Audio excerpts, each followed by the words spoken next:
Hi there, and welcome to another episode of the Great CEO Podcast. I'll be your host today. I'm Stephen Pivnik, and I'm joined today by another great CEO, Adam Hill from Hill Brothers Chemical Company. Welcome, Adam. Thank you. Thanks for having me. I'm really excited to Yeah, be you here. bet you. We have a lot in common, both entrepreneurs and both Ironman finishers. So it's great to meet a like-minded, crazy individual. That's right. No, I appreciate it. Yeah, I know that at least for me, Ironman has helped to level up other areas of my life, just kind of just showing what's possible for us as humankind. Because Sure. it still to me looks impossible to do, but the fact that we've done it just helps us know what we can become. Oh, 100%. I mean, I love I'm in love with this sport for a lot of reasons, but one of which is their tagline, anything is possible, is great, definitely, words to live by. And I wholeheartedly, live that type of lifestyle. Oh, me too, for sure. Cool. Well, let's get started. So why don't you tell us a little bit about yourself and Hill Brothers Chemical Company? Yeah, so Hill Brothers is a fourth generation family chemical company that operates out of the Western United States, so all the way up to the Rocky Mountains. And we just celebrated our 100th birthday. We sell a 100 lot of years. water. Yeah, 100 years. Wow. And we so four generations. My great grandfather started the business, and he actually hired his dad. So technically, can be considered a fifth generation Okay. business. And yeah, so it's been held within the family for that time, passed on throughout the generations, and I've been in the role of president CEO for about a little over 5 years now. And in that time, leading up to that time, we built up to a pretty sizable organization that mid-level company that employs about 150 people. And within the last few years, we've implemented a lot of programs to help improve our discipline and become more focused on what's next for us and to get us into the next century. So EOS, the entrepreneurial operating system, is one of the things that we Sure. did implement over the last few years, and that's been a bit of a game changer for us. So and as for myself, I'm like you say, I was passionate about triathlon for a while, and now I'm focused on helping our company to grow and really building our culture for the next 100 years. Great. That's great. So tell us a little bit more about the actual company and what you do, and like what are some of your competitive differentiators in the market space that you're in? So really, what we do is we sell six core products to different industries. Water treatment being one of the main industries we sell to. We also sell to oil and gas fields, and we also sell to construction companies. We sell decking systems and a variety of admixtures that you could put into concrete and cement. And as far as our chemical products, we sell to water treatment plants, sewage treatment Okay. plants, anything really before you turn on the faucet and after you flush it. That's where our chemicals are involved. So things that really help us to uh, help our help our company or help our world stay clean and healthy. We like to say that we're selling chemicals for life. And yeah, so that was and what was the second part of your question? I'm So sorry. it's just some of your competitive differentiators in the Yes. marketplace that you're in. Yeah, so the primary competitive differentiators have been our longevity. So the fact that we've been in business for 100 years Sure. gives us a unique Not too many advantage. companies can say that. No, definitely not.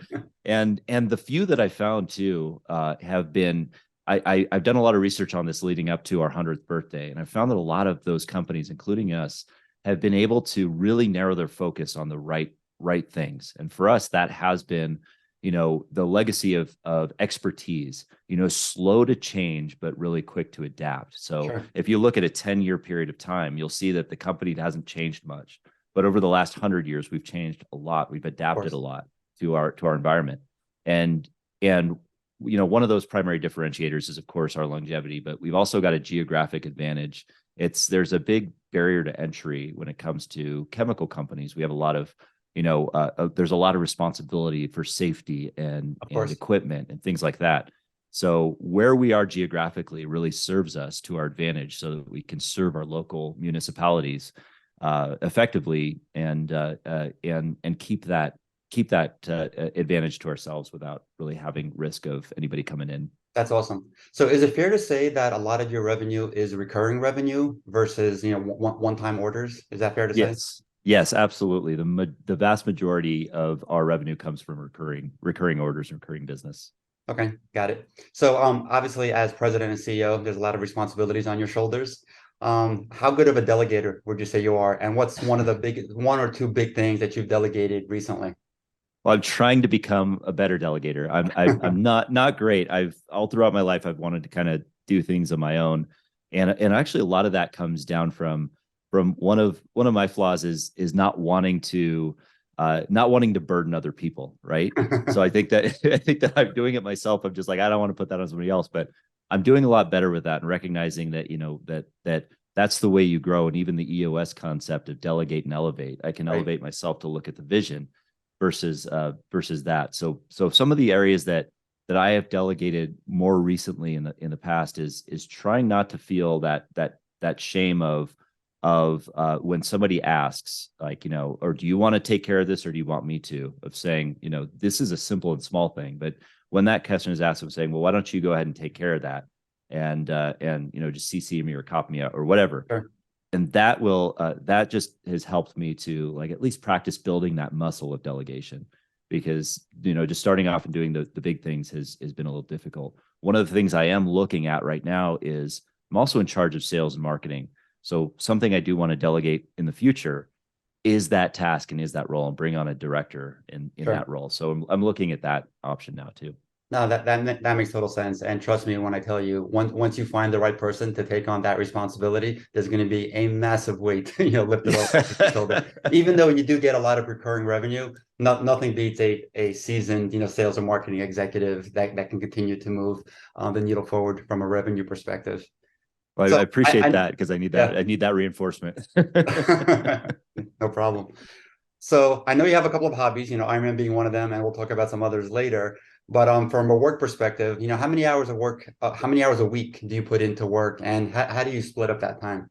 I put in too much. I think I put in too many hours into work than I should. I work from home now, so when we went through COVID, as many companies did, we sent everybody home, and it worked for us, Sure.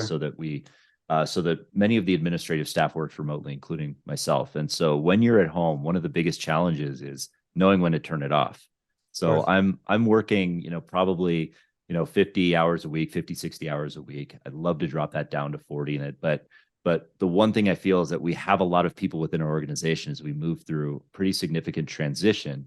We have a lot of people working 50 and 60 hours a week. And I want to be able to drop everybody else down, and make sure that we're all running as efficiently and smoothly as possible, and that everybody else knows how to delegate, Right. before I take that move as well. So that's kind of what I'm looking at right now. Sure. Well, when you find your sales and marketing lead, you'll definitely cut at least 10 hours a week off your work, Right. so you can focus more on your Ironman training. For sure. So, what would you say is central to you in your CEO role? Like, what's unique to Adam Hill from a CEO perspective? I think one of the things that's unique to me that I've brought that really hasn't existed in the company before is a unique perspective on what is possible for us.